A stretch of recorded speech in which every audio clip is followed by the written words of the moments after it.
Greetings. It's so good to be a follower of Jesus and to partner with him in advancing, what is his kingdom. And today I am delighted to just share just a few stories of uh, compassion in action, so to speak. And in Mark 16, verse 15, Jesus himself talking to a community, talking to his disciples, talking to a set of his followers. He says, go into all the world and preach the good news to all creation. So in other words, we could say, go into all the areas and all the countries of the Caribbean and preach the good news, bring good news to people, bring hope. And I want to quote before I share some of my experiences of compassion and justice in action. Just to quote from someone I have come to love, John Wesley. And he says, do all the good you can by all the means you can, in all the ways you can, in all the places you can, at all the times you can, to all the people you can. And of course, I have taken that to mean he's speaking to the Christian community. And so we are encouraged to be the hands and feet of Jesus.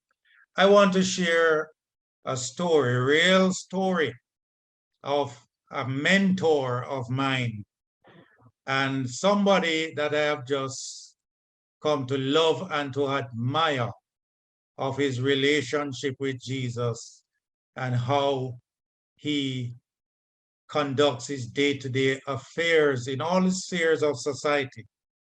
Some years ago, my mentor by the name of Ferdy Mafood, and he has been a businessman for most of his life, Christian businessman, committed to prayer and the word and to helping others. But this occasion, he was on a flight, business trip, and he said he heard a voice. And the voice said to him, call his name, and said, I want you to serve me by serving the poor. He said he wasn't sure what that meant, but something in him led him to answer that call.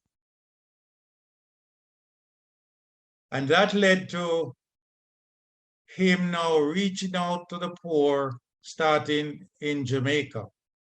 And he started to look at the needs of the poor, recognize that persons need food and shelter and health care and medicine. And so that led him to start what we call acts of mercy. And out of that, he was able to reveal God's true compassionate character and justice to people who are struggling, people who are broken, people who were hurting. He was able now, by his connections, by his networking, by his business experience, to begin to talk to those who were in other spheres of society, in government, in other business areas, persons who were in shipping, and of course the church in the USA. And people began to give to the needs. Out of that came a project that addressed housing solutions. So he set up things that were answers to problems that persons were having. But of course, it also helped to empower the churches and the pastors, because whatever he did, he gave to the churches so that the churches could reach out to the grassroots. And out of that act of obedience, And out of that act of compassion, he was able to develop a profound prayer life with Jesus. And that's where he got instructions. Out of that, he was able to establish this charity called Food for the Poor in 18 countries in the Caribbean and Central America.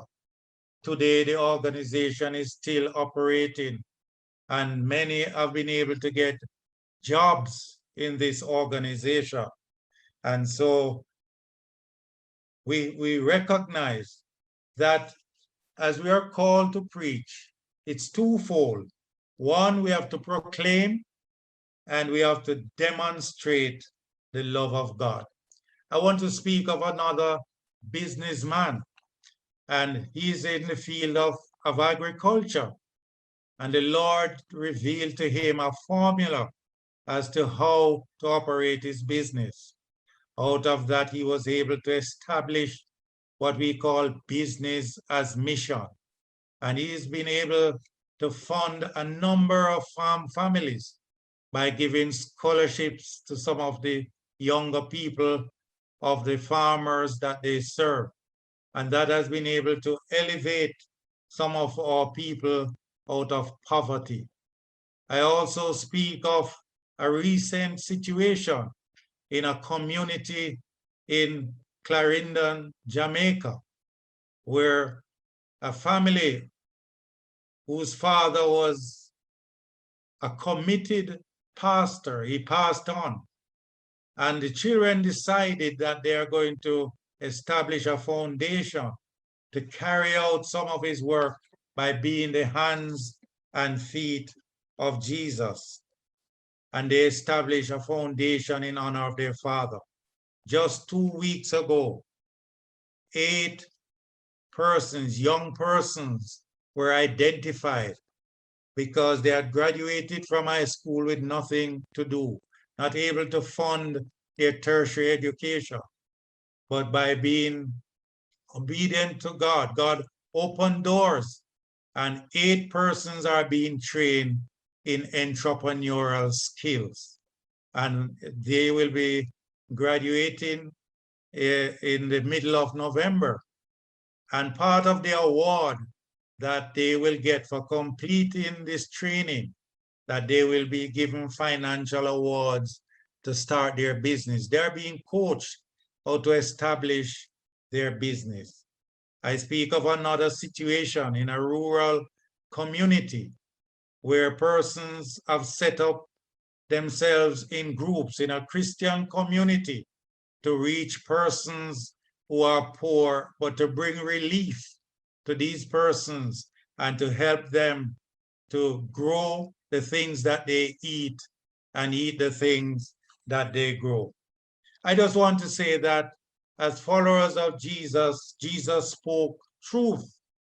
He spoke truth in love, and he showed truth in his action. He was not just a bag of mouth. And we need to follow that example. Today, I want to encourage us that we are to be the healing, restoring hand and feet of Jesus, whilst also proclaiming his message faithfully to all.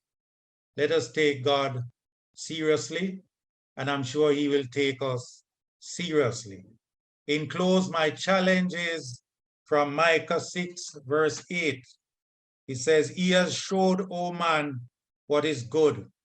And what does the Lord require of you?